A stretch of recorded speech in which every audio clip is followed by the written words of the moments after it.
റിസപ്ഷനിൽ phone number ചോദിക്കുമ്പോൾ തർക്കം വരും.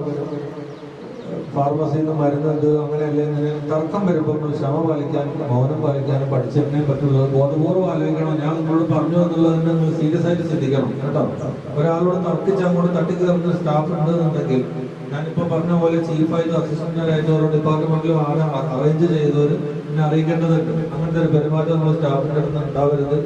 ഇത് നിങ്ങളോടുള്ള അപേക്ഷ മാത്രമല്ല, കർശനമായ ഒരു താക്കീതും കൂടിയാണ്. കാരണം നമുക്ക് മുന്നോട്ട് സ്റ്റെപ്പുകൾ വെക്കേണ്ടതുണ്ട്. ഏതൊരു പേഷ്യന്റിനോട് തട്ടിക്കയറി സംസാരിക്കരുത്. സംസാരിക്കുന്നവരോട് ക്ഷമയോട് കൂടി മര്യാദയ്ക്കും അങ്ങോട്ട് തിരിച്ചു പറയാം. നമ്മളെ ഹോസ്പിറ്റലിൻ്റെ സ്റ്റാഫ് മീറ്റിംഗ് ആണ് നടന്നുകൊണ്ടിരിക്കുന്നത്. നമ്മളാകെ പേടിച്ചൊക്കെയാണ്, എന്തൊക്കെയോ കംപ്ലൈൻറ്റ് ആരോ പറയുമോ എന്നുള്ള പേടിയിലാണ് അല്ലേ. എല്ലാവരും ഒരു നിമിഷം ചിരിച്ചോളി. എല്ലാവരും ചിരിക്കൂ. പ്രോബ്ലംസ്